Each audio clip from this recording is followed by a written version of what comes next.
Muy buenos días. Hoy estamos celebrando la Basílica de San Juan de Letrán, que es la Catedral de Roma, erigida en el año 320, madre de todas las iglesias.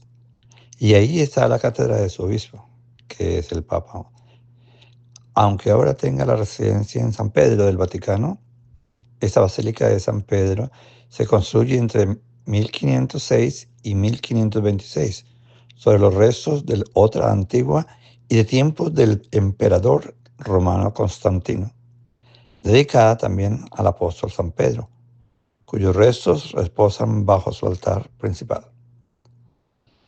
Inicialmente, el Papa residía en la Basílica de San Juan de Letrán y allí tenía su sede, su cátedra como obispo de la ciudad y diócesis de Roma. De ahí que esta celebración tenga un sentido especial y cuya celebración este año conocida con este domingo. El Papa tuvo en Roma diversas residencias hasta que en 1870, con la unificación y creación de Italia como Estado, el Papa Pío IX pasó a residir definitivamente en el Vaticano. ¿Sabías esto? Es para tu información. Nuestro Señor, al llegar a Jerusalén, entró inmediatamente en el templo a orar, dándonos ejemplo de que donde quiera que vayamos, nuestra primera visita debe ser la casa de Dios para orar. Y encontró en el templo a los que vendían bueyes, ovejas, palomas y a los cambistas sentados. Tales sacrificios se prescribían al pueblo, por condescendencia con sus mentes carnales, para evitar que se desviaran hacia los ídolos. Sacrificaban ovejas, bueyes y palomas. Sin embargo, aquellos que venían de lejos, al no poder traer consigo los animales necesarios para el sacrificio, traían el dinero en su lugar. Para su conveniencia, los escribas y los fariseos ordenaban que los animales se vendieran en el templo, para que después de que el pueblo los hubiera comprado y ofrecido, pudieran venderlos de nuevo y así obtener grandes ganancias. Y los cambistas sentados, pues los cambistas se sentaban a la mesa para dar cambio a compradores y vendedores. Pero nuestro Señor, desaprobando cualquier negocio mundano en su casa, especialmente uno tan dudoso, expulsó a todos los que se dedicaban a este. El que iba a ser azotado por ellos era, ante todo, el azotador. Y cuando hubo hecho un látigo de cuerdas finas, los expulsó a todos del templo. No expulsó solo a los que compraban y vendían, sino también sus bienes, las ovejas, los bueyes. Derramó el dinero de los cambistas y volcó las mesas, es decir, las de los cambistas, que eran cofres de denarios. ¿Acaso parecería extraño que el Hijo de Dios hiciera un látigo de cuerdas finas para expulsarlos del templo? Tenemos una respuesta en la que algunos se refugian, a saber, el poder divino de Jesús, quien cuando quería podía extinguir la ira de sus enemigos, por innumerables que fueran, y calmar el tumulto de sus mentes. El Señor desbarata los planes de los paganos. Este acto, en efecto, nos muestra menos poder que sus milagros más concretos. Es más, incluso más que el milagro por el cual el agua se convirtió en vino. Mientras que allí el objeto era inanimado, aquí se ven doblegadas las mentes de miles de hombres. Es evidente que esto ocurrió en dos ocasiones distintas. La primera la menciona Juan. La última, los otros tres, Mateo, Marcos y Lucas. Juan dice aquí que expulsó a los vendedores del templo. Mateo a los vendedores y compradores. El número de compradores era mucho mayor que el de vendedores. Por lo tanto, expulsarlos estaba más allá del poder del hijo del carpintero, como se suponía que era. Si no hubiera sometido todas las cosas bajo su dominio, como se dice. El evangelista nos presenta las dos naturalezas de Cristo, la humana, al acompañar a su madre a Cafarnaún, y la divina, al decir, no conviertan la casa de mi padre en un mercado. He aquí que habla de Dios como su Padre, y no se enojan, pues piensan que lo dice en sentido común. Pero después habló con mayor franqueza y mostró que se refería a la igualdad. Se enfurecieron. En el relato de Mateo, al expulsarlos dice: han convertido a la casa de mi padre en una cueva de ladrones. Esto ocurrió justo antes de su pasión y por eso usa un lenguaje más severo. Pero al ser el primer pasaje al comienzo de sus milagros, su respuesta es más suave e indulgente. Así pues, aquel templo seguía siendo solo una figura, y nuestro Señor expulsó de él a todos los que acudían como mercado y que vendían cosas necesarias para el sacrificio de aquel tiempo.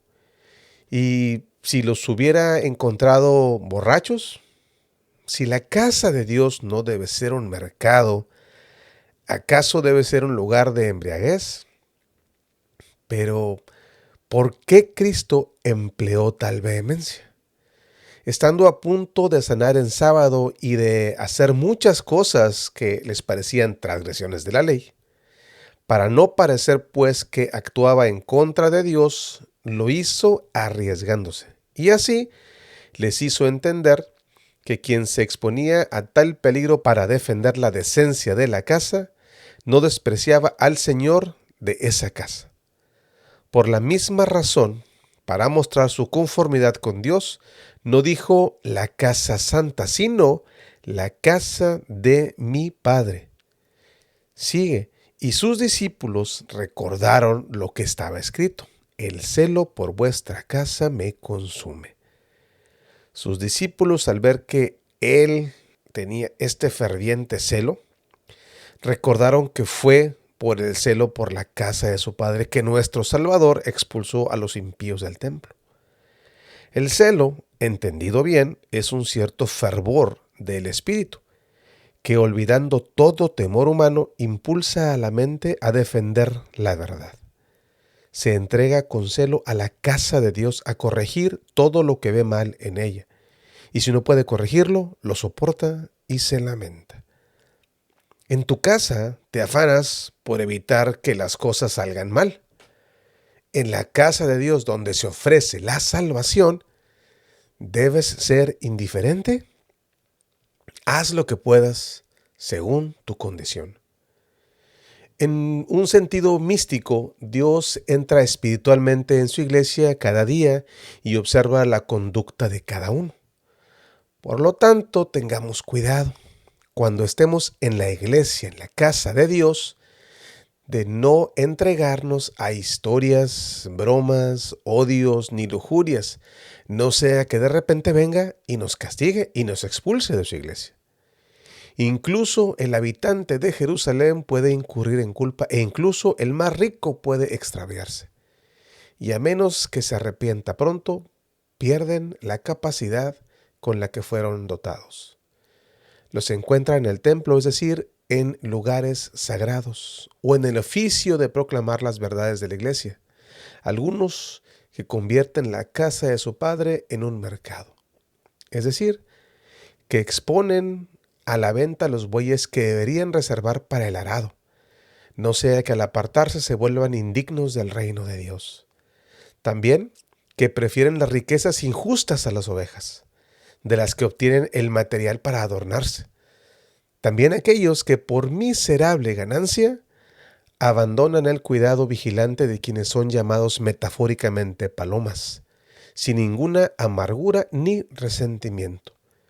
Nuestro Salvador, al encontrarlos en la casa santa, hizo un látigo de cuerdas y los expulsó, junto con las ovejas y los bueyes expuestos para la venta. Esparció los montones de dinero por impropio de la casa de Dios, y derribó las mesas dispuestas en las mentes de los codiciosos, prohibiéndoles vender palomas en la casa de Dios. Creo además que él quiso decir con esto una indicación mística de que cualquier ofrenda que los sacerdotes realizaran respecto a esa sagrada ofrenda no debía hacerse con las ofrendas materiales, y que la ley no debía observarse como los judíos carnales deseaban. Porque nuestro Señor, al ahuyentar las ovejas y los bueyes y al ordenar que se alejaran las palomas, que eran las ofrendas más comunes entre los judíos, y al derribar las tablas de las monedas materiales, que sólo simbólicamente y no en verdad llevaban el sello divino, es decir, lo que según la letra de la ley parecía bueno, y cuando su propia mano azotó al pueblo, prácticamente declaró que la dispensación sería quebrantada y destruida, y que el reino sería trasladado a los creyentes de entre los gentiles. O bien, quienes venden en la iglesia son quienes buscan sus propios intereses, no los de Jesucristo. Quienes no se dejan comprar piensan que pueden vender cosas terrenales. Así Simón quiso comprar al Espíritu para venderlo, pues era uno de los que venden palomas. El Espíritu Santo se apareció en forma de paloma. La paloma, sin embargo, no se vende, sino que se da por gracia gratuita, pues se llama gracia. Son pues los vendedores de palomas que tras recibir la gracia gratuita del Espíritu Santo, no la dispensan libremente como se les ordena, sino a cambio de dinero, que confieren la imposición de manos, por lo cual se recibe el Espíritu Santo, sino por dinero, al menos para congraciarse con el pueblo, que otorgan las sagradas órdenes no por mérito, sino por favoritismo. Por los bueyes se puede entender a los apóstoles y profetas, que nos han transmitido las sagradas escrituras, quienes con estas mismas escrituras engañan al pueblo del que buscan honra, venden los bueyes. Y venden también las ovejas, es decir, al pueblo mismo. ¿Y a quién se las venden sino el diablo? Por lo que se separa de la única iglesia. ¿Quién lo quita sino el león rugiente que anda por todas partes buscando a quien devorar? O bien las ovejas son obras de pureza y piedad, y las venden quienes realizan obras de piedad para obtener la alabanza de los hombres. Intercambian dinero en el templo quienes en la iglesia se dedican abiertamente a los negocios mundanos, y además de quienes buscan dinero, alabanza u honores de las sagradas órdenes. También están aquellos que convierten la casa del Señor en un mercado, quienes no emplean con sinceridad el rango ni la gracia espiritual que recibieron en la iglesia de manos del Señor, sino con la mirada puesta en la recompensa humana. Nuestro Señor quiso transmitir un significado al hacer un látigo de cuerdas finas y luego azotar a quienes traficaban en el templo. Cada uno, con sus pecados, forja una cuerda, pues sigue añadiendo pecado tras pecado.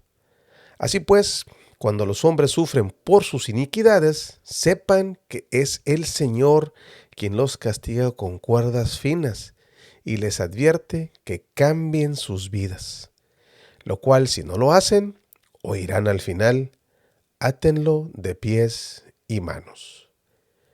Con un látigo hecho de cuerdas finas los expulsó del templo, pues de la comunidad de los santos quedan excluidos todos aquellos que, aunque externamente se mezclen con los santos, hacen buenas obras hipócritamente o malas abiertamente.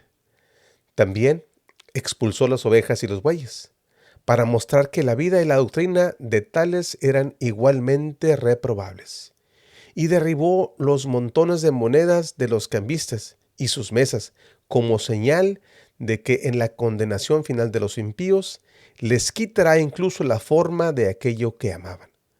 Ordenó que se retirara del templo la venta de palomas, porque la gracia del Espíritu, al ser recibida gratuitamente, debe ser dada gratuitamente. Por templo podemos entender también el alma en la que mora la palabra de Dios, en la cual antes de la enseñanza de Cristo prevalecían las afecciones terrenales y bestiales. El buey, al labrar la tierra, es símbolo de los afectos terrenales. La oveja, por ser la más irracional de todos los animales, de los afectos torpes. La paloma es símbolo de los pensamientos ligeros y volátiles, y el dinero de los bienes terrenales, dinero que Cristo desechó con la palabra de su doctrina, para que la casa de su Padre ya no fuera mercado. ¡Viva Cristo Rey! Estamos en el año jubilar de la esperanza y necesitamos recurrir a todos nuestros orígenes y raíces cristianas para comprender el significado de esta celebración. En ese domingo 32º, domingo del tiempo ordinario, en el que se supone esta celebración de dedicación, la dedicación de la Basílica de San Juan de Letrán, es un símbolo de la autoridad y el magisterio de Pedro y sus sucesores, los papas, y con sus enseñanzas representando el liderazgo espiritual de la Iglesia Católica. De ahí se deriva la palabra es cátedra, cuando el Papa habla desde su cátedra en esta Basílica de San Juan de Letrán para todos los católicos, en el ejercicio de su oficio de pastor y maestro en virtud de la autoridad. Lo que recordamos hoy es la dedicación de esas primeras basílicas de San Juan de Letrán en el año jubilar de la esperanza.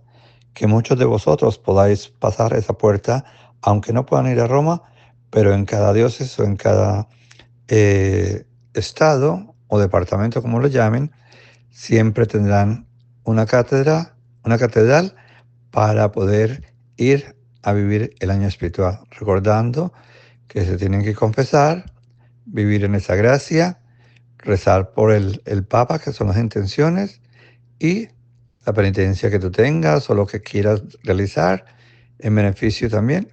Y al último, la oración de un credo, un Padre Nuestro, la Ave María y el Gloria por la intención del Papa. Y si puede vivir la comunión ahí mismo, vívala con la participación completa de la Eucaristía. Recuerde que la Eucaristía comienza en el nombre del Padre, del Hijo y del Espíritu Santo, y cuando el sacerdote da la bendición para que puedan ir en paz. Esa es la manera como deberíamos ingresar a la Eucaristía, desde el comienzo con la señal de la cruz y al finalizar la bendición del sacerdote. Feliz domingo.